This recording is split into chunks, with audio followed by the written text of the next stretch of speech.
Ongietorriak, bertan zaudeten guztiak. 14. Aurten ere bertako ikerlari eta ekintzaileak izango ditugu hemen. Guretzat, leheniskatakoentzat saio kutxuna dugu hau, asko maite dugun saioa. Lehenengo urtetik izan dugu jendea holtzan, gazteak eta ikerlari eta ekintzaileak, bi eratakoak. Eta orduan, guru ipoz berezi ematen digu, gure gazteek holtzan ikusteak.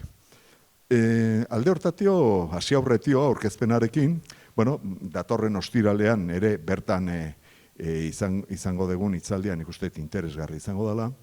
Antartikan 4 aldiz egondako bi ikerlari etorriko dira, landareak nola irauten duten Antartikan azaltzea.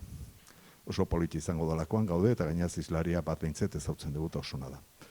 Eta azkenengo hitzaldia 28an bertan izango duguna, kirolaren ingurukoa izango da, osasun mentala goi mailako kirolean.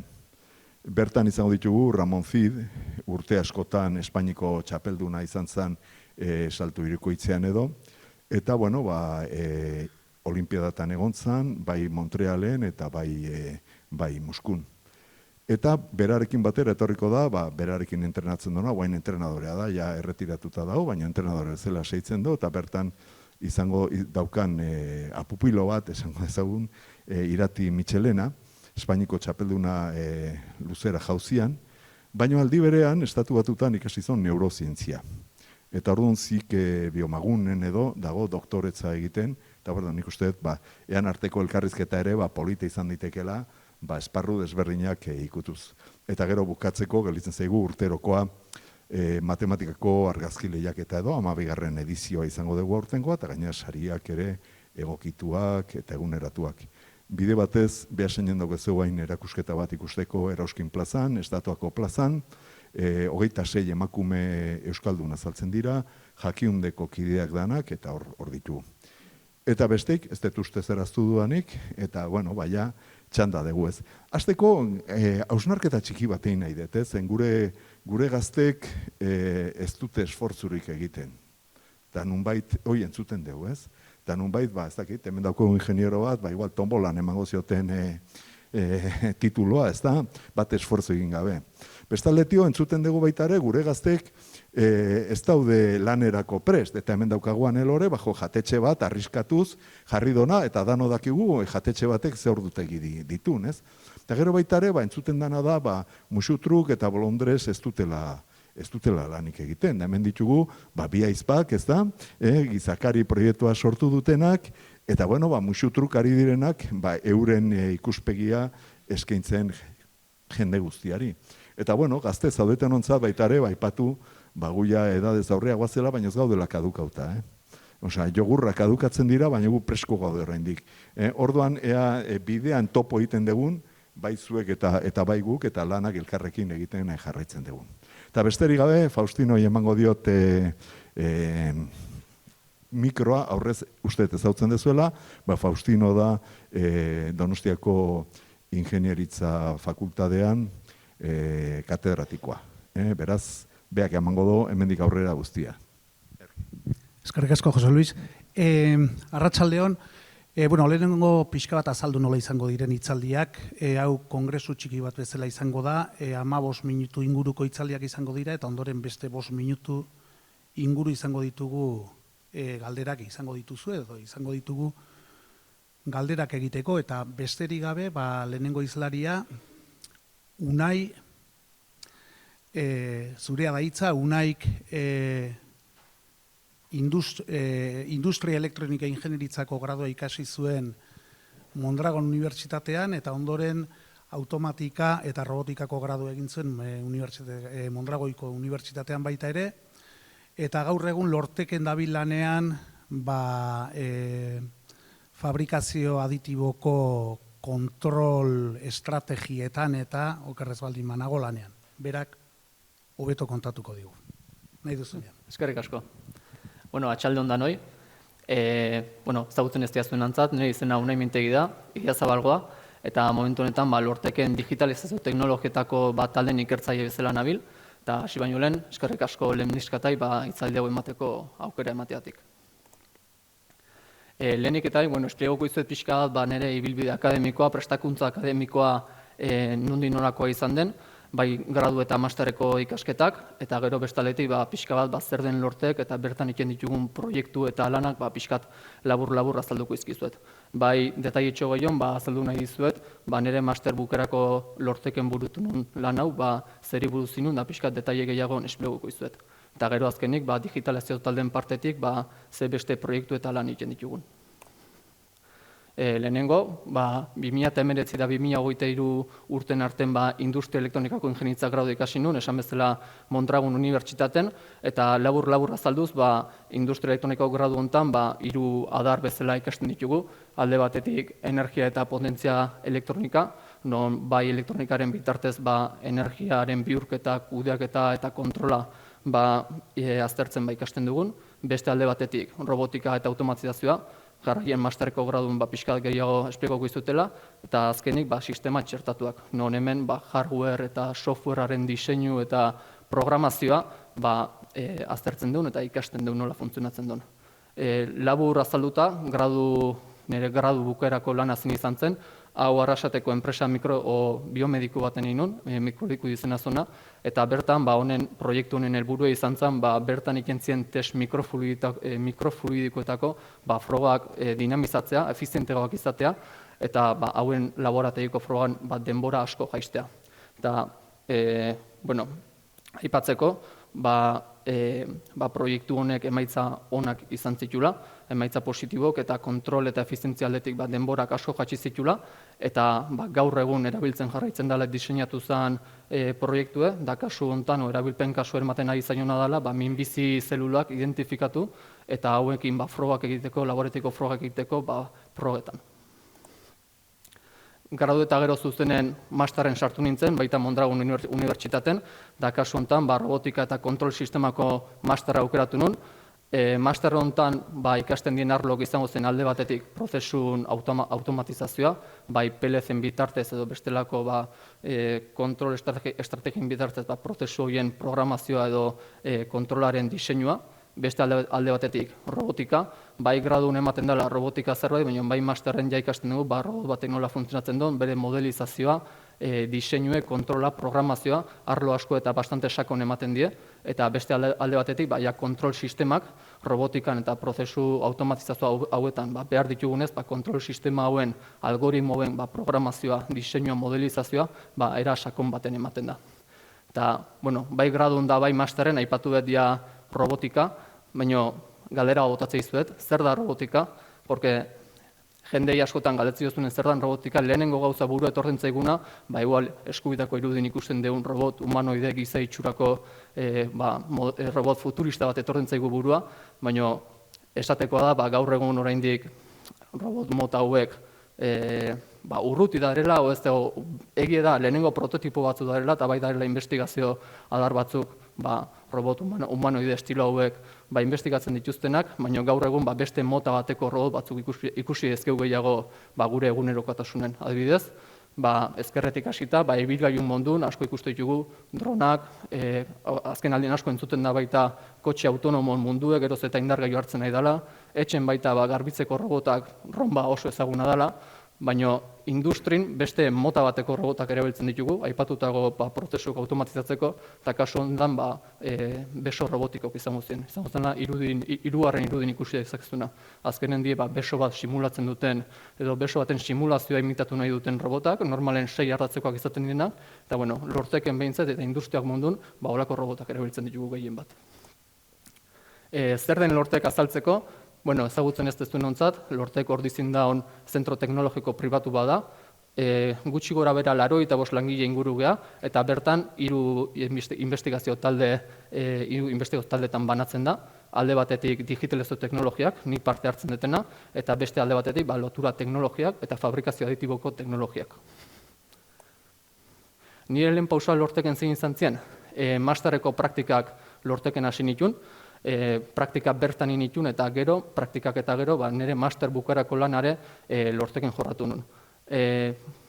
Proiektu honen helburu ezin izan zen, labur azalduta, diseinatu zen kontroladore bat, kontroladore baten arkitektura, non hardware-arekiko agnostiko izan martzen kontroladore hau, beste alde batetik erabilpen kasu eman zitzaiona soldadura multirobotiko bat izan zen, eta ROS2 arkitektura erabilita. Igual pixkat kontzeptu oso abstraktuak iruditzen zaizkio, baina hurrengo diapositituan saiatuko naiz labur azalduta pixka bat argitzen zer den gauza bakoitza. Lehendabizi, proiektua bultzatu zuen proiektu edo problematika, Gorro proiektu europearra izan zen, bertan lorteken erabilpen kasu bat definitu zen, tresneriarik edo utillajerik gabeko soldadura kasu bat. Honek esan nahi do?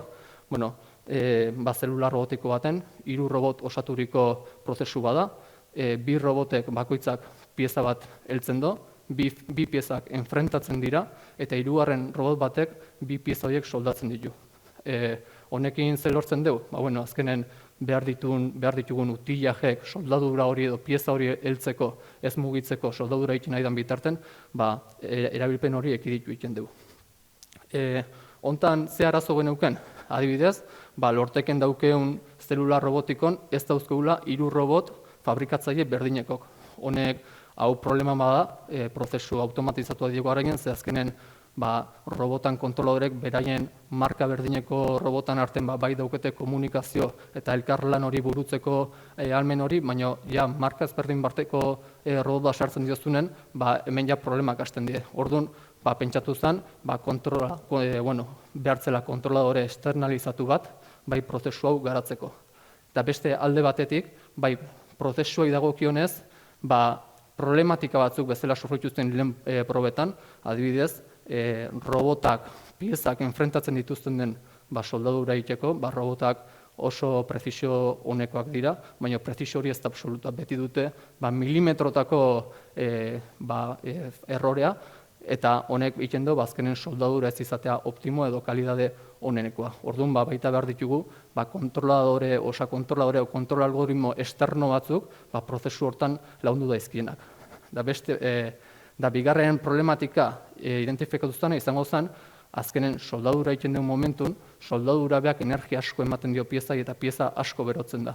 Orduan, bero horren ondorioz pieza dilatatu, uzkurtu eta horrek indar asko generatzen ditu piezan, eta robotak dituen tolerantzien ondorioz, robota ez da gai bermatzeko piezen posizioa momentu horren. Orduan, piezak mugitu egiten dira. Eta irudin ikusten den bezala, soldadura aurreaka dihoneinen, pieza zabaltzen juten da eta soldadura ez da hona izaten. Honekin baita, behar dugu kontroladore externo bat, albidetzen diguna, robota denbora errearan posizioa korregitzen nahi dela, soldadura egiten nahi den bitarten. Izenburun baita ROS2 hitza azaltzen zen, garatu den kontroladorea ROS2 oinarrituta dau, hau gehien gontzako seguramente lehenengo aldia izango daitzen dezuna, baina saiatuko naiz labur eta simple esplikatzen zer den ROS2. ROS2 da arkitektura framework bat, irekia eta modularra dana, eta adibide bat jarriz, albidetzen diguna nodo programa ezberdinak independienteki ejekutatzea, baino beraien arten komunikazio edo sinkronizazio bat izatea aldi beren. Adibidez, eduki dezakegu robot batentzako programa independente bat, kamera batentzako beste programa bat, 3. robotarentzako beste programa bat, bakoitzak modu independentean ejekutatzen dira, baino elkarren artean hitz egiten dute eta sinkronizatuta ejekutatzen dira. Honez gain baita aipatzeko, ikertzaileen mundun asko da geroz da gehiago erabiltzen den teknologia badala ROS2, gauza askotan laguntzen digulako, baino industrin sartze hori geroz eta kostatzen nahi zaiola. Hau zeba gertatzen da, alde batetik bi desabantaila dauzkelako, ikasketa kurba malkartsua daukelako, teknologia hasiera baten abstraktua izan daikelako, eta beste aldetik ziurtakiri faltak dauzkelako industriaren mundun. Baina, hala ere, esatekoa da, badela asoziazio batzuk, ROS industrial adibidez, dela bultzatzen ziurtagiri hauek eta geroz eta gehiago erabiltzea ROS industrian. Eta ze abantaila ditu, ze badauzke hainbesteko laguntzakutzako alde batetik, nodoen artean egiten duen komunikazioa oso sendoa eta segurua dalako, da beste alde batetik komunikazio horrek latentzia oso gutxi duelako, iaia denbora errealen funtzionatzen du. Sare lokal batean komunikazio hori mikrosegundu inguruko izan daike adibidez. Eta beste alde batetik, software iriki bat, plataforma iriki badanez, komunitatea aktibo eta zabal badauke, eta jendek geroz eta desarrollo gehiago egiten ditu nahien, plataformara bolkatzen juten dira. Eta azkeni, pixkat kontestun jarrita proiektuen nundi sortu zen, zeba erabiltzen den ROS eta hori dana, lortu zen emaitza izango zen, lortek kontrolagailua deitzen diuna, azkenen dauke, prozesue osatzen duten eragin gailu guztin nodo bakoitza, programa bakoitza independenteki funtzionatzen duena, adibidez, hiru robotentzako nodo independente bat, soldadura iturrirentzako beste bat, perfilometrorentzako, kamarentzako, eta gure kontrolagailuak egiten duena da, nodo guzti horiek elkarren artean sinkronizatu, datu guztia jasotzen ditu eta baita ere eragingailu horien edo robot horien kontrola burutzen du. Beste alde batetik, identifikatuta genuzken kontroladore esterno horien implementazioa ere laguntzen du. Hoen prestatu dizuet bideo oso labur bat, pixka bat bisualizatzeko nola egiten den prozesue eta pixkat bisualagoa izateko prozesu. Hau da, lorteken daukeu zelula, ikusten ez dauzkula 2 robot ABB, eta beste bat duzana fabrikatzaile ezberdinen abienak. Lehenengo pausua izango zen, ikustea piezan alineamentu egokia dan, hortako perfilometroa pasatzen den, eta irudi 3D bat lortzen den piezan posizionamenduna, eta piezak ondo balin badau, piezan soldadura egiten da. Eta azkeni, soldadura behin da, berriro ere perfilometroa pasatzen dugu, soldadura horren kalidade parametrok ateratzeko algoritmo dauzkolako garauta lorteken. Eta azkenen, demostradore txiki bat, ikusten dena nola lortu duen robotan posizioa eta bidura kontrolatzea, berdin digunen ze fabrikatzaile edo ze markarena den robota. Eta azkenik, baita aipatzea pixka bat digitalizazio talden ze beste proiektu egiten ditugun, alde batetik robotika kolaboratibo izango genuen, prozesuak automatizatzeko garaien bultzatzen dugu kobotak erabiltza prozesu hauetan, beste alde batetik piezen birkargak eta konponketak soldaduren bitartez egiteko prozesuak baita dauzkeu, ikuspen eta kalitate kontrol automatizatuak, adibidez eskubita ikusten deun irudie lehen ikusi deun perfilometroaren kapturatako bada, bertan kordoiaren geometriak ikusi eta algoritmoen bitartez predezitu dezakegu soldaduraren kalitatea ona edo txarra izan den, zenbateko penetrazioa izan duen eta bestelako parametro batzuk.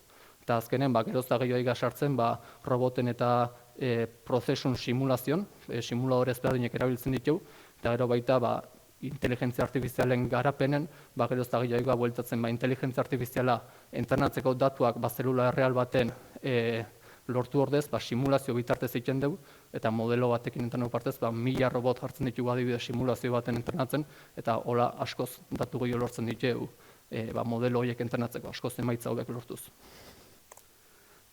Hauxe izan da dena, esperoet gustatu izana, behintzet interesgarri iruditu izana, robotikan partetik zehoze ikasi dezuela behintzet, eta lorteken zeiten duen, eskerrik asko. Eskerrik asko nahi, oso interesgarria, gainera denboraz ere, esan da, esan beharrekoa oso ondo egin dezu, oso ondo esan dezu, eta orain galdera tartea, galderarik badago?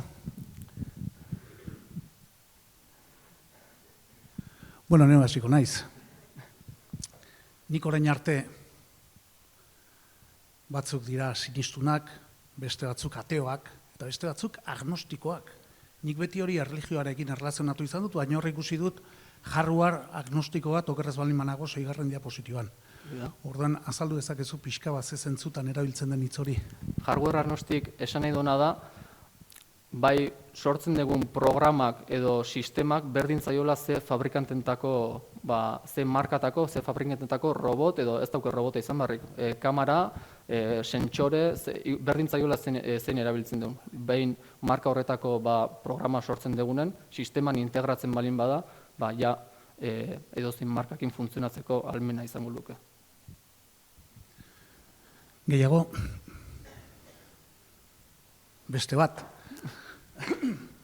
ROS2 sistema ipatu duzu, sistema iriki badala, eta orduan nire galdera da, erantzuna pixkat komentatu dezazun, ez da zer esan nahi duen sistema irekiek zeokarrez balin manago zuek kasu honetan lortekek egiten dituen garapena kontrolatzaile hortan, kontrolatzaile ireki hortan, nolabait esateko lizentzia horren arabera ziurraski elkarbanatu beharko duzu, hau da publiko egin beharko duzue, eta ezin dezue bere jabetza intelektuala izan, okerrez baldin manago, horri buruz zerbait komenta baldin badezakezu? Bueno, ROS-en garatzen dien desarroioak adibidez, hau izango zen desarroio bat ROS erabili deuna, baina ez deuna ROS-eko aplikazio bat espezifikoki sortu. Zer esan nahi du honek? Adibidez, desarrolladoreak sortzi duzte ROS-eko aplikazio, baina beste proiektu batzuen erabili daizkenak. Adibidez, barro bat mugitzeko simuladore bat ROS-en.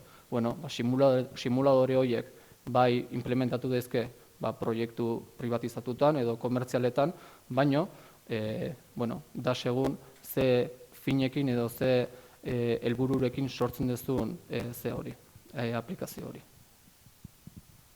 Bale, eskerrik asko, animatzen da norbait. Nire aldetik, hirugarrena eta izkena. Aipatu duzu nola soldatzerakoan bi plakak distantzio batera daude, eta orduan dilatazioagatik pixko bat urrundu egiten dira, eta orduan esaten duzu in situ kontrolatzeko estrategiak edo egin dituzuela kontroladoren bidez pixka bat distantzia hori kontrolatzeko. Galdera da, distantzia hori pentsatzen dut momentua neurtzen dela, nola neurtzen da, bukeran aipatu dituzun bizio artifizialeko edo ez dakit nola duen izena horrelakoekin? Bueno, kasu honetan pixka bat diferentea da, komplikatua da. Garatu deuna izan da inteligentzia artifizialan oinarritutako kontroladore bat, non bakarrik irakurrita soldaduran gertatzen ari diren sensore, indarrak, robotan, garretan kolokatuta indar sentsore batzuk, bakarrik indar horiek irakurrita, 6 ardatzetan, kapaza dena inteligentzia artifizial hori entrenatu eta denbora errealean, segun eta ze indar dagoen, predizitzeko ze posizio bidali behar dion robotai. Oso ondo, den argi, mila eskerru nahi. Eskerrik asko. Gai ez aldatu, zurrengo izlaria, Anelore sukaldaria da, sukaldaritza ikasi zuen Baskulinari Zenterren, ondoren Bizkaian egonda lanean sukaldari bezala, Mexikon ere egonda, restaurant bateko sukalde buru izan zen Bizkaian, eta orain bere jatetxea iriki du R izenekoa Donostiako Gros auzoan. Nahi duzunean zurea da hitza. Txaldeon guztioi, hasteko eskerrak eman nahi nizkien gonbidapenagatik. Egia da plazer badala jaioterria bueltau eta olako ekitaldikin aurkitzea. Bai antolatzaiek itzen duten lana eta pasioagatik, baina baita ere zuengatik ez, hemen zaretelako jarraitzen dira horrelako gauzak egiten. Muy buenas tardes a todos y a todas. Quería empezar agradeciendo por la invitación y estaba mencionando que me hace mucha ilusión volver al pueblo y encontrarme con eventos como estos, tanto por los que lo hacen, ¿no?, posible, los que lo organizan, pero también por vosotros, porque lo alimentáis y hacéis que siga habiendo eventos de este tipo. Voy a hacerlo un poco en castellano porque tengo varios conocidos y amigos que no entienden euskera, así que bueno, espero que no haya ningún problema. Bueno, ni Anelore Lasa naiz, 29 urte dauzket, eta aipatu duten bezala, Baskulinari Zenterren ikasi non gastronomia inguruko gradua. Soy Anelore, tengo 29 años y estudié el grado de Gastronomía y Artes Culinarias en el Baskulinari Center. La verdad que una carrera muy intensa, pero muy interesante a la vez, que nos forma, para nada nos forma para ser cocineros, de hecho. Damos asignaturas de todo tipo, como química, contabilidad, gestión, hasta temas de baile para ver la movilidad del cuerpo. Hacemos muchos trabajos en equipo, trabajos muy intensos porque hay veces que hacemos eventos, cosas ya muy físicas, digamos, y donde aprendes un montón de cosas y sobre todo a trabajar con gente y a gestionar a equipos. Una de las cosas que más me ha marcado en la carrera han sido las prácticas, que son para mí lo que ha sido lo más importante. Los 4 años se hacen prácticas curriculares. Entonces, pues ahí es donde realmente se aprende y es de lo único que voy a hablar porque es súper importante para mí. Y después, en tercero, pues digamos que hay un tipo de especialización. Tienes la opción de escoger vanguardia, que es más para ya más cocina, pues aprender sobre aditivos, pero más enfocado a la cocina. Tienes la de industria, que es la que yo escogí, porque se aprende mucho sobre la funcionalidad de los alimentos, es más químico, digamos, y me interesaba un montón. Y la de gestión. Así que nada, voy a empezar. Nire lehenengo praktikak Martínez jatetxen izan zien, hemen Ordizin. Mis primeras prácticas fueron en el Martínez, un acierto total, una empresa pequeña donde pues, uno se integra súper rápido, muy cercano y eres uno más, o sea, aprendes a hacer todo lo que hacen ahí. Bigarren praktikak neruan initun, bigarren mailan ja aukeratu dezakegu izar bat dauken jatetxe bat, Espainia mailan edozein tokitan, eta nik nerua aukeratu non, Guggenheinen, en el Museo Guggenheim de Bilbao, escogí el restaurante Nerua, que tiene una estrella Michelin. Estuve 3 meses, fueron 3 meses durísimos. Allí, bueno, muchos practicantes, como ya sabréis que en este tipo de cocinas hay muchos practicantes, y escogen algunos practicantes para ser jefes de partida y gestionar a un pequeño equipo. Y en este caso me escogieron para ser la jefa de partida del área de pescados y bueno, fue una batalla. Además, mi equipo pues era gente mucho más mayor que yo, sobre todo hombres.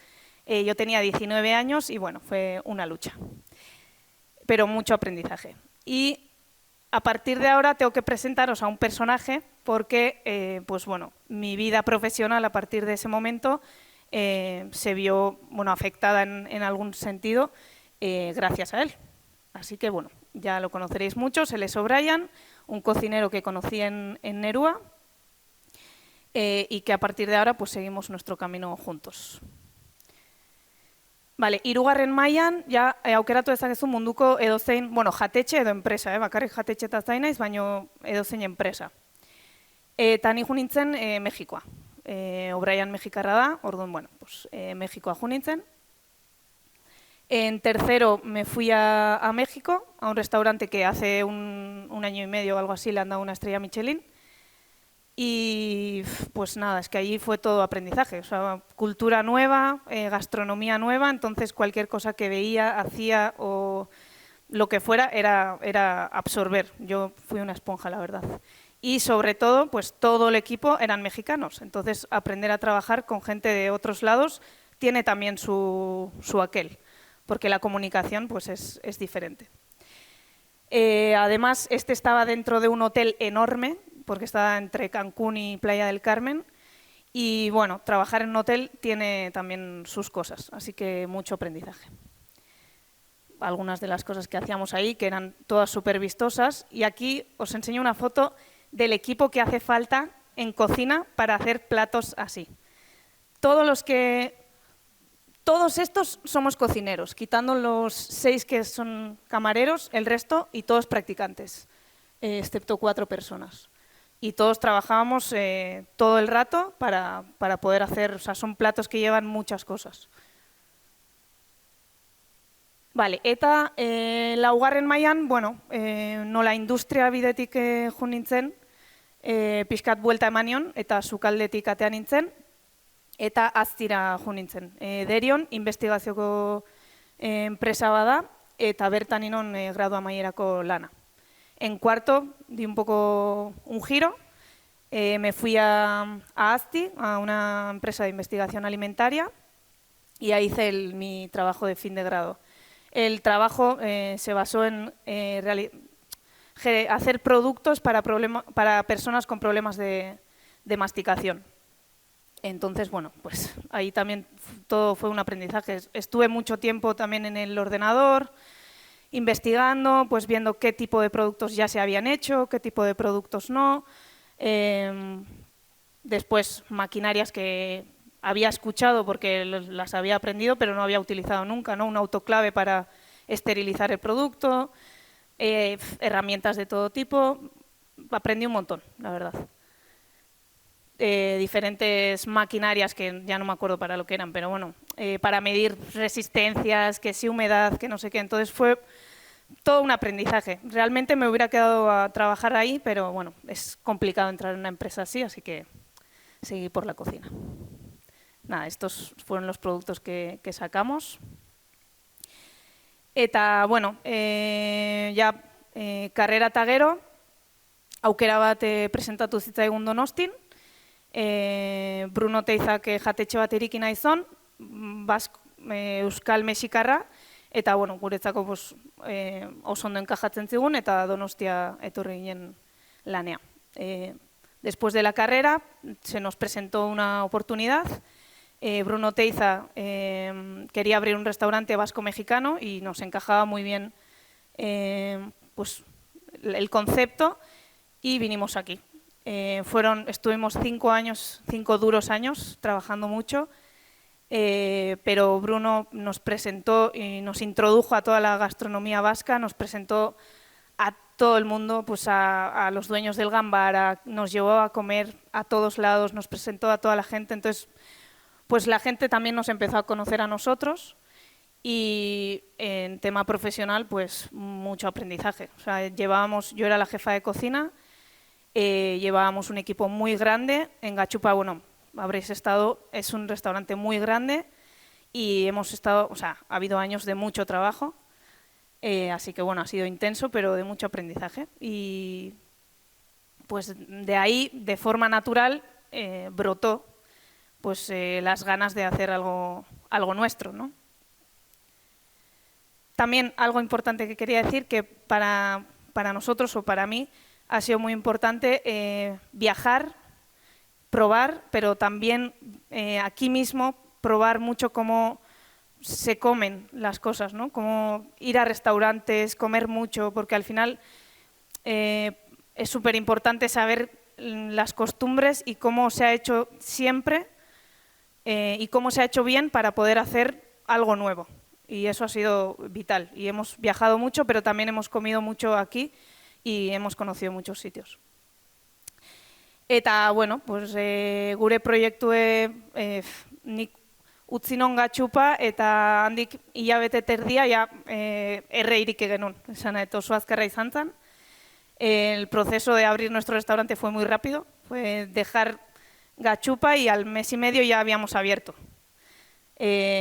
Bueno, pues la búsqueda del local pues tiene su aquel, la verdad, pero bueno, encontramos un local en Gros, le dimos una lavadita de cara porque se veía así, y no nos hacía mucha gracia, con ayuda de algunas manos que vemos por aquí.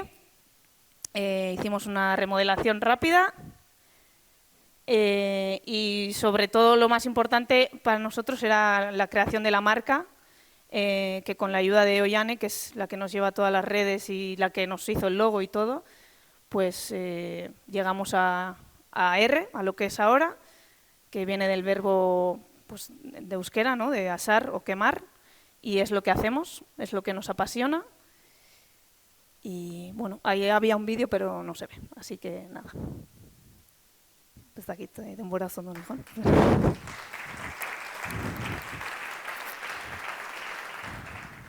Mi esker, Lore, oso ondo, bueno, oso interesgarri hitzaldia eta gainera denboraldetik ere galdetzen zenidan, bai oso ondo. Preguntas, cuestiones.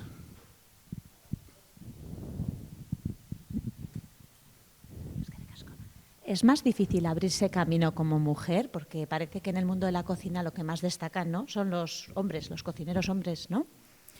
Sí, buena pregunta, pero sí, es más difícil. Yo, claro, en este caso, como mi socio es un hombre, pues no he llegado a tener dificultades. Es verdad que, o sea, nuestra empresa, por ejemplo, se llama O'Brien García Lugo y otra CB, se llama así. No sé por qué, pero bueno, sí, como todo, es más difícil para una mujer, sí.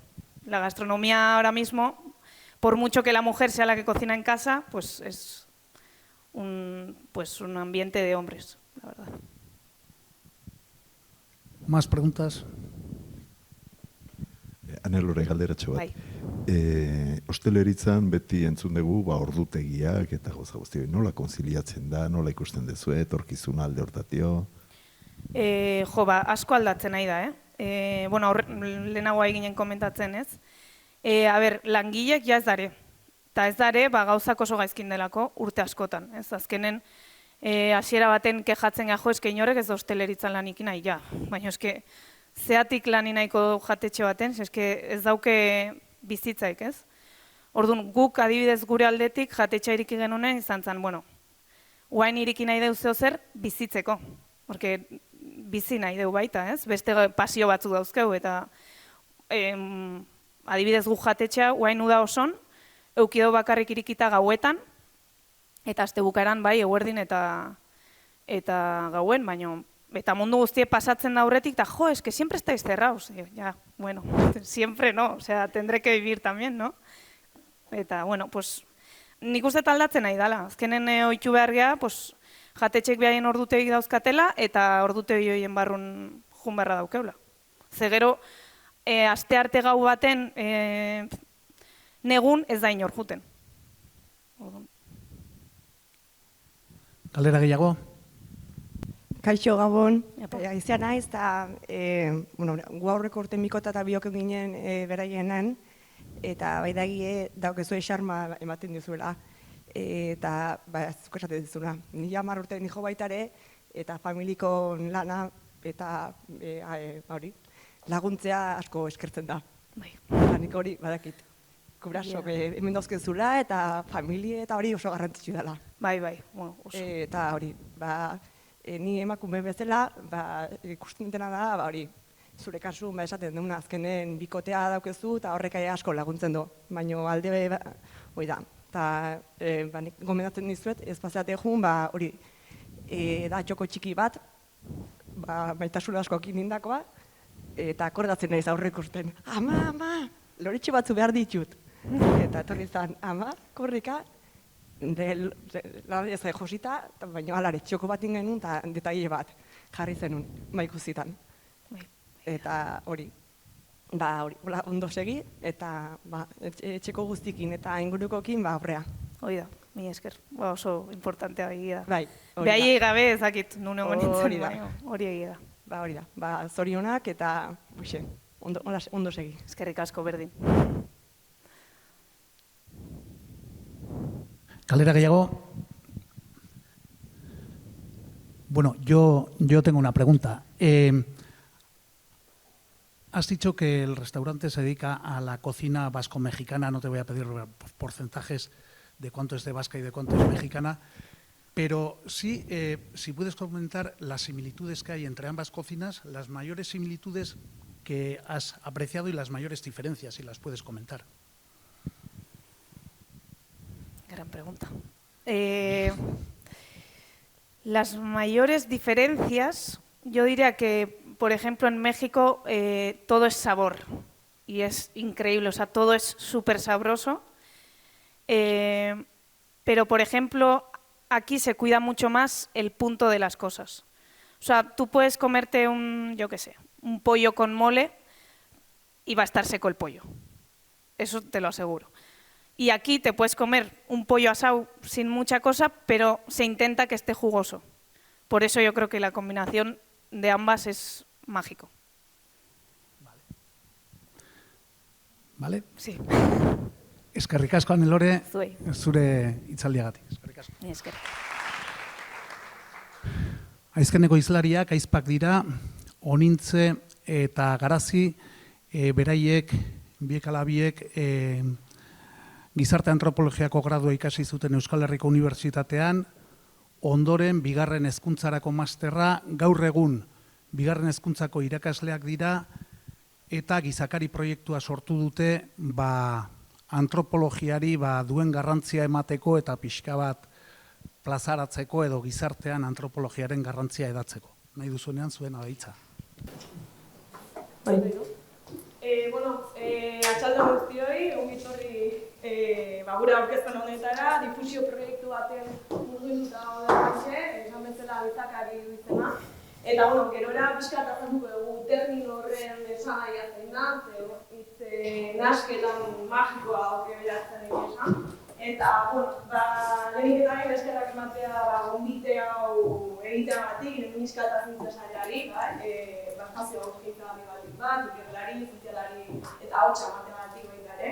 Eta, bueno, esan bezala gorutze eta garazten ari dugunean, aipabikiak, behasendarrak eta gura guztute diteo, eta gizarte antropologo eta ezkerraia dira. Gure bideak animazten profesionala dira opinionez, 2022 urtean, amaitu genituen gizarte antropologiako graduko ikasketak, EHU, Euskal Herriko Unibertsitatean.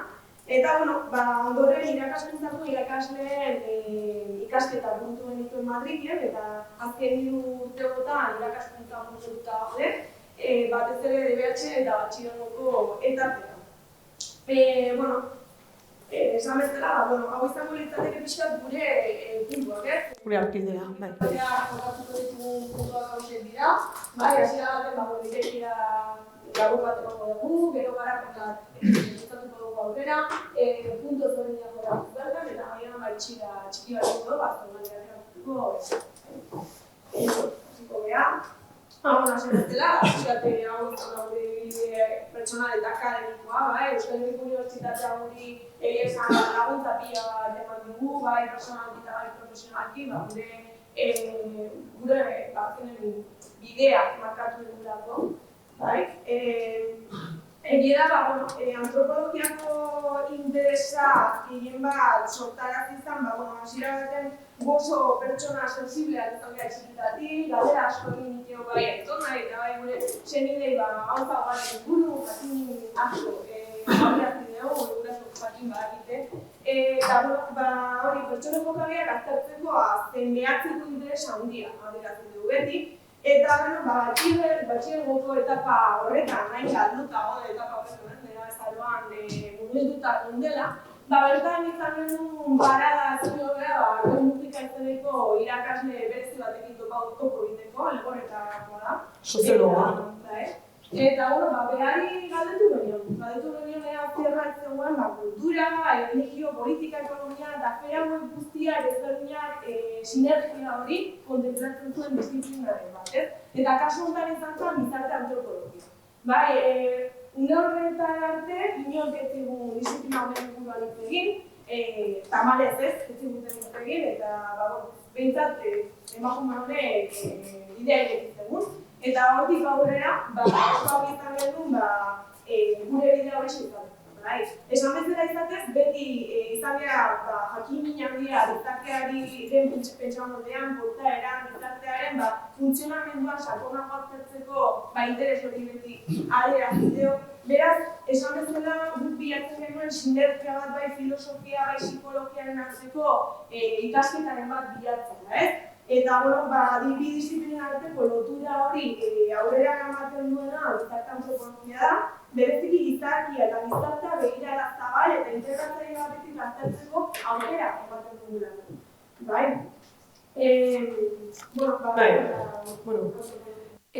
Antropologia hitza edo gizarte antropologia ez, guri dagokiona etimologikoki antropologiak bi hitzetatik dator. Antropos gizakia eta logia zientzia, ezta? Antropologia berez, bi termino horiek batzen baditeu, izango litzateke gizaki aztertzen duen zientzia, ez? Hemen daukagu Jimenez Nuñezek esandako aipu bat, berak esaten diguna da gizakia ikertzea dela, baina gizakia ikertzea ez da modu isolatu batean ikertu behar, baizik eta holistiko batean integratzaile modutzat, ez da? Dimentsio guztitan ikertzen da gizakia, alderdi biologikotik eta baita ere sozialetik, kulturaletik, bai? Historikoki antropologiak bi saietan edo bi modutan manatu izan da, bai? Antropologia biologiko alde batetik eta bestetik antropologia kulturala edo soziala, guri dagokiona.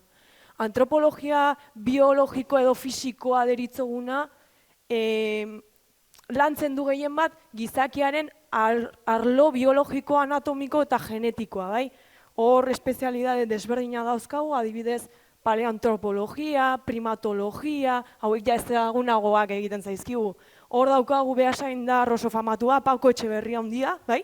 bera antropologo, mediku, antropologo forensea da. Bai? Hortaz, hori gehien bat antropologia fisikoan sartzen da. Gurea da gehiago antropologia kulturala edo soziala. Hortaz, marko horretan gabiltz, guk antropologia, gizarte antropologia ikasi genuen, hortaz, zer egiten du gizarte antropologoak?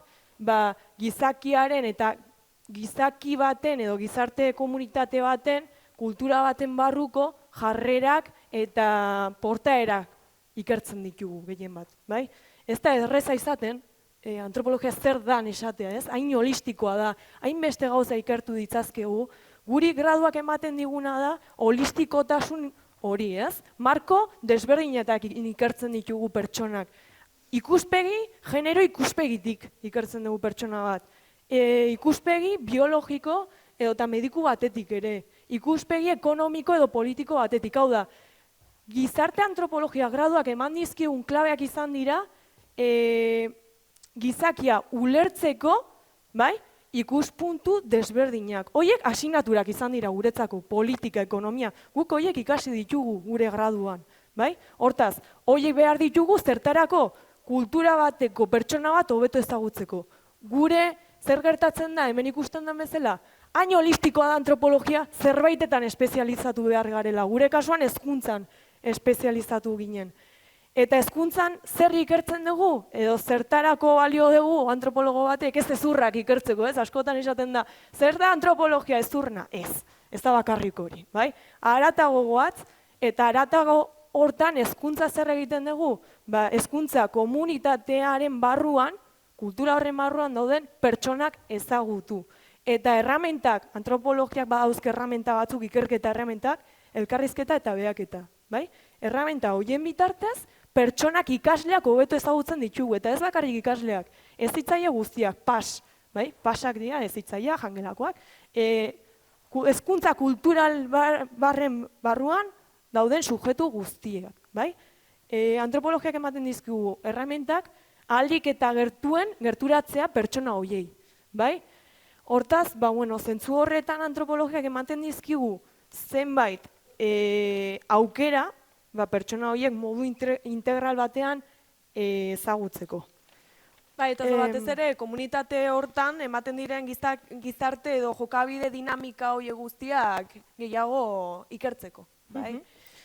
Eta, zer gertatzen da? Euskal Herrian antropologiak ibilbide sendoa izan du. Teresa del Valle, Paco Etxeberria, izen asko esan ditzazkegu guantxe bertan, Pio Perez Aldasoro. Baina zer gertatzen da? Jakimil urria dagoela, zientzia honi dagokionez. Horregatik proiektu honen sorkuntza, ez? Gerora. Gaur egungo gizarte erronka haunitz dauzkagu, migrazioa, genero desberdinkeria haunitz, ingurumen arazoak, globalizazioa, kapitalismo sistema baten barruan bizia. Hortaz, antropologen beharra nahitaezkoa da. Gaur egun gizakia, ulertzeko humanitatea behar da. Ia dago, garapena dago, baina gizakia behar da bertan. Gizatasuna ez da galdu behar. Eta antropologiak ematen dizkigun klabeak dira pentsamendu kritikoak, giza balioak, sormena, LH-tik, HH-tik, bigarren hezkuntza, galtzen da sormena, garatzeko erramintak ematen dizkigu, praktizidade hori. Gu dauzkagu ikerketa etnografikoak egiten ditugu, bai? Zientzia da, ikerketak egiten ditugu, erraminta dauzkagu, elkarrizketa eta behaketa. Horiek hartzen ditugu ikaslei analisi sakona egiteko, puntu bat ematen dugu antropologiak hortarako. Aurreratzen ditugu, gehien bat ikastetxeetan, ematen diren jokaera. Guk aurrez ja, nolabait aurre ikusten ditugu jokaera hoiek. Orduan estrategiak aurretik ja, pentsatzen hasten gea garazi eta biok askotan. Ume honek hau indu. Ja hasten gea pentsatzen zer izango dan urrengo pausa ume horrena edo irakasleena. Hortarako estrategia ja bilatzen hasten gea aurrez. Orduan zer raportatu dezake antropologo batek? Aurrez ikusteko aurre ikuspuntu hori. Aurre ikuspuntu, jarrenen aurre ikuspuntu hori. Eman dezake antropologia. Gu beti esan izan dugu, behintzat nik, ez hitzaile baino lehenago ni antropologoa naizela. Ni irakaskuntzan sartu nintzen, ni oso gustora nago, baina antropologiak nahi eskaini izkiten pertsonalki erramintak, badakit izugarri lagundu didatela. Ni oantxe bertan diversifikazioko tutorea naiz, bertan aniztasun kultural pila dauket, eta kasu nahiko larria ditugu, bai etxean dauzkaten arazuen ondorioz, kulturalki topatzen dituzten kultur dinamika ezberdinen egokitzapen prozesuari dagokionez, beraz, kontrakultura bat ematen da hor, beraz, hori dana ulertarazteko, nik uste dut bizio hau edo kosmobizio hau guk daukeuna oantxe bertan, disiplina honek eskaintzen duna oso aberatsa da, oro har. Eta ez bakarrik antropologia teorikoa, euskal kurrikulunean lonloen ez da bakarrik aplikatu behar bertan. Magisteritzako graduan ere asignatura eukitzea, gizatasun hori garatzeko, humanidadea galtzen nahi geha, eta hoi behar dugu ezinbestekoa da. Egun zenbait graduetan, egun eta beste hainbatetan, erizaintzan, gizarte langintzan, adibidez gradu honen edo irakasgai honen presentzia badago. Beraz, ez da harritzekoa bertan egotea. Baina ez teorikoki, praktikoa ere behar dugu, praktizidade hori ematea behar dugu. Eskoletan migrazio ematen nahi da, etorkin asko etortzen nahi zaizkigu. Orduan, zergatik ez da sortzen lanpostu bat migrazio hori kudeatzeko? Nola eman harrera pertsona horiei? Nola eman behar da? Ez da erreza. Bale, bueno, pixkat, arazo hau aurre ikusita, azkenean 2025ko martxoaren 18an aurten, sortzeko grina izan genuen proiektu hau, batez ere gerora itzengoeten behar berezi edo behar bati erantzuteko premia genuelako, eta bestetik lan egiteko espazio digital propio bat eskaini zigulako. Bai, guk azkenean egie da, hezkuntzan sartu ginela, baino antropologiarekiko maitasun hori bermatuta zegoen gure barnean. Beraz, hori aurrera eramateko ere guk proiektu hau nahi genuen sortu. Guk beti esan dugu, gure gradua izan da, gure batxiergoa. Bai. Eta, bueno, gizakari proiektua sortu genuen, gizakari terminoak berez, sinergia edo esan bezala, hitz magikoa da guretzat, ze bere atzekaldean dauken zentzua, nahiko berezia da, alde batetik gizakia dalako gure proiektuaren erdigunea azken baten. Protagoras filosofoak esaten zuen, ez? Gizakia dala gauza guztien neurria, gure kasuan ikaslea da, erdigunean jartzen duguna. Hori da. Eta bestetik kari azkenen arrazoia da gaur egungo gizartearen utxune handia. Bai, guk egunerokotasuan ikusten dugu, gure ikasleek ez dute espaziorik hausnartzeko. Eta hori da askotan algoritmo iak sortzen ari duen eragin sakon bat. Bai, oso erabilera egokia eman diezaiokete gure ikasleei, baino neurri baten eta ondo irakatsita. Askotan ia sartzen zaigu, baino ez digute esaten nola eta zer modutan erabili behar dugun. Digitalizazioa. Orduan, digitalizazio prozesu horren barnen beharrezkoa da ikaslei irakastea etxetik, hein handi baten, nola erabili behar duten hori. Bai, orduan, arrazoia da utxune handia gure gizartea markatu eta azken baten hori sustatzea eta aurrera ateratzea garrantzitsua da eta horretako figura batzuk, prest dauden figura batzuk ezitzea unibertsitateetan ezinbestekoa da. Bai, bestalde, proiektu honek bi helburu nagusi ditu, alde batetik esan bezala gizarte antropologia zientzia gisa tratatzea eta bestalde gizarteratzea, bai, gero ere aipatuko dugu, baina gure gizartean inkluso irakasleak ez dakite zer dan antropologia, eta askotan orientazio lanak ere egiten ditu, eta ikasleei esaten diegu, ikasi ingenieritza, ikasi ekonomia, ikasi politika, bai, baina antropologia ere ziete eskaintzen, zergatik ez jakintza handia daukatelako alor honen inguruan. Ez zaie leporatzen ezer, baina azkenean goitik datorren politika arlotik datorren utxune nabari bat da, hezkuntza arloan dagoen, hezkuntza saian dagoen, Eusko Jaurlaritzaren aldetik dagoen arazo bat da hor, eta uste dugu hori bultzatu behar dela hezkuntzarekin harreman du gea, eta egea pixkat hori bultzatzen, gerora hitz egingo datorren inguruan, baina gizarteratzea da gure helburua difusio proiektu honen bitartez, eta digitalki eramaten aige aurrera. Bai, batez ere azkenean ikusita gaur egungo gizartea nola dagoen digitalizatuta, beharrezkotzat jo genuen ibilbide hori hartzea. Bai, eta bestalde, esan bezala, antropologia hezkuntzan edatzea. Bai, ez bakarrik eskoletan, euskal kurrikulumean, baizik eta Eusko Jaurlaritzari ate jokai galako antropologia bertan txertatzeko. Eta guri ez zitzaien moduan behar bezalako balioa emateko. Guk badakigu gure ikasleak aterako direla, ziur, antropologia zer den, jakin da. Bai. Eta, bueno, ekimen ezberdinak digitalki eramaten aurrera. Bai, ez bakarrik hori, baizik eta azkenen difusio lan hau bakarrik ez da oinarritzen digitalki ari gean lan honetan. Baizik eta ere eman ditu zenbait hitzaldi, konferentziak eman ditugu, eta beste alde orain ere hainbat elkarrizketa ere izan ditugu, honelako espazioak aizeate guri eskaintzen, batez ere gure alorra zabaltzeko. Bai, eta beste alde, gure oinarrizko proiektuaren oina esan dezakegu dela digitalki agian difusio hau burutzen, eta bertan egiten duguna da, sare sozial ezberdinetan, kasu honetan batik bat Instagramen eta Facebooken ari gara lanean, Instagramen aigena da batez ere material didaktikoa prestatzen, hau da gure eskoletan antropologiari edo filosofiari vinkulatutako hainbat material didaktikoa egia kaleratzen, hainbat antropologo, filosofo ezitzaile horiei laguntza emateko. Askotan eskutxik gelditzen die, eta ez dago gaizki, askotan oinarri horiek ematea. Eta matematikari, zergatik ez erakutsa ikuspegi antropologiko batetik matematika?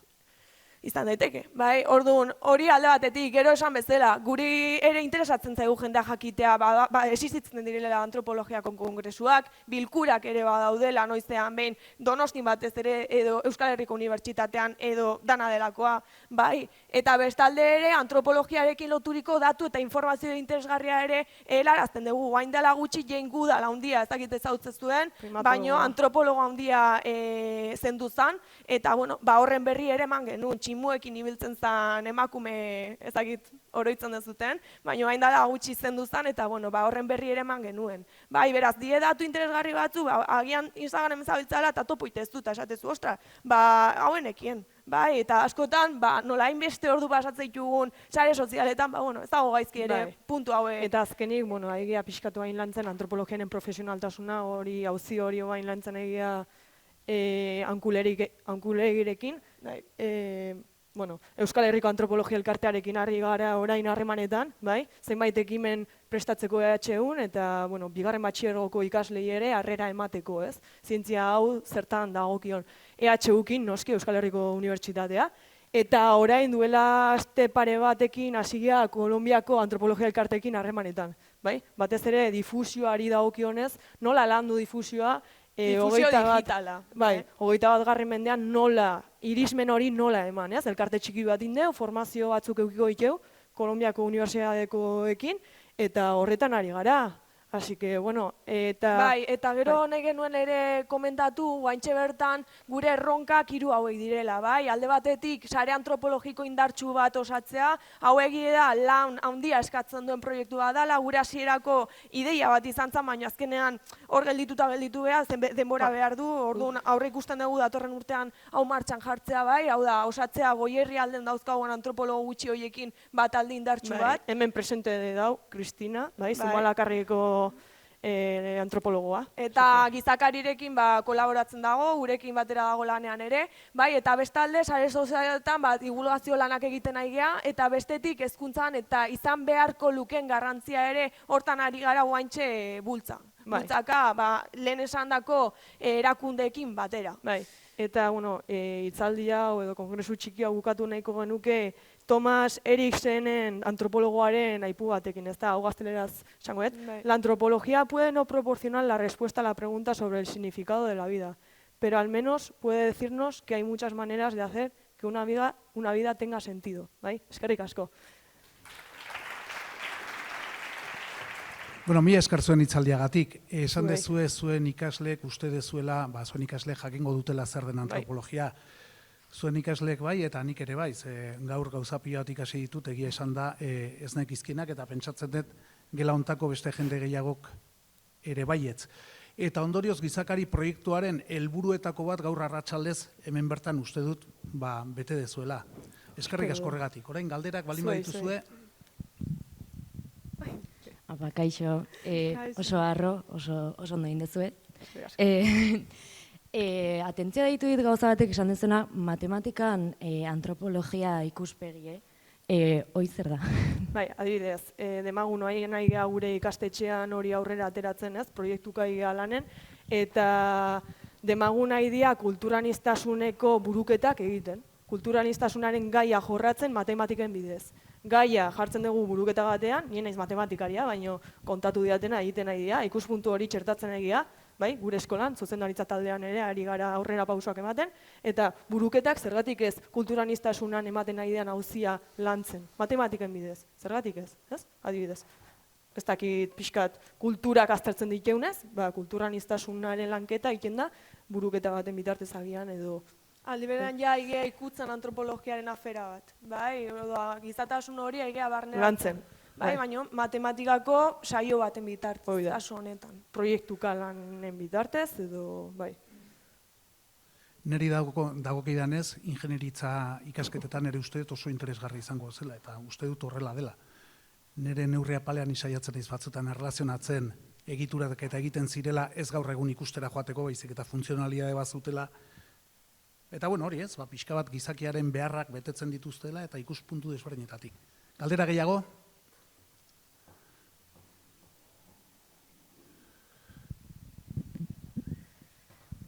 Bueno, nik uste matematikako kurrikulumean jasota dagoela hori ja. Ez antropologia izenarekin, baina bai balore, bai gauza asko landu egin behar direla, behintzet lehen hezkuntzan da DBH-en hori jasota dago ja. Zuen lan zehatza ikastetxe batean zein da? Bueno, edo zertan ari zerate, ez? Ni hasiko naiz, bai? Ni bigarren batxilergoko irakaslea naiz, filosofia ematen dut batxilergo osoan. Horretaz gain tutore naiz bigarren batxilergoan, bai? Selektibitatea, prestaketan gabitz, buru belarri. Eta, antropologia, filosofia asignatura ematen dugu, gizakia ulertzeko pentsamendua ulertu beharra dago. Hortaz, zeharka, filosofia, antropologia lantzen dugu, ez da. Orduan, hartu manetan gaude, ere oain solidarietako arduraduna naiz, departamentuko filosofiako arduraduna, komunikazioko arduraduna, orduan, denetik iten da pixkat, esan. Bai, nire kasun, ni naiz, lehen esan dut, ez? Bigarren hezkuntzako irakaslea naiz, DBH laugarren mailan nabil, eta batxilergoko lehenengo mailan. Bai, DBH laugarren mailan, ni diversifikazioko tutoreaz gain, ere gizarte ematen dut, historia, laugarren maila osoan, gero ere diversifikazioan nagoenez, gero ere euskara, lengua ematen dut ere, eta, orientazio lanak ere egiten ditut, eta batxilergoko lehenengo mailan kultura zientifikoa ematen dut. Bai, orientazio lana gure egunerokoa da, diagnostikoa, kudeak eta psikiatrakin hartu emana, orduan, danetik, holistikotasun horren barneko lana egiten dugu. Así que, antropologia tope, zentzu horretan. Galdera gehiago? Nik badet orain galdera bat. Aipatu duzue antropologia, ez dakit, banaketa horrela zabal batean, antropologia soziala eta antropologia biologikoa edo esan dut, fisikoa. Eta gero hor arlopioa jarri dituzu, baina bi arlo nagusi horien artean ikuspegi holistikoa emateko, ikuspegi global hori emateko, nondik nora hurbiltzen da, edo zein da hurbilpena esan nahi dut, espezialistak balin badaude fisikoan eta sozialean, bietako espezialistak loturara dedikatzen direnak badaude, edo... Bai, azken finean antropologia gizakian jartzen du begirada, ez da? Begirada hori zentzu askotan ematen da, alderdi sozialetik egin dezakegu, edo alderdi biologiko edo anatomikoki. Azkenean biak batzen gaituen afera izango ditzateke gizakia. Subjektua bera, aztertzea. Bien artean, bi ikuspegien artean txokerik ez da egoten? Bai, noski, evoluzionismoa hor korronte pioa daude, evoluzionismoa, partikularismo historikoa, hau da, hartu emanak badaude, beti bezala, historia, antropologia, ekonomia, zein da hor badago, ez da. Gizarte zientzien arteko eztabaida ere, hasten bagiatzeaka ere badago. Non dago oinarria? Filosofian. Matematika ere. Nik uste dut hor lan hain behar dela interdisciplinartasun batean. Hau da, danon artean elikatu, eta zientzia modu makro batean ikustea eta ez mikro batean. Hoi da, eta entzun bestetaz ikasi eta entzun. Nik uste hori antropologo batek ezinbestekoa da hori egitea eta bestetaz ikastea. Entzunak izateko beharra.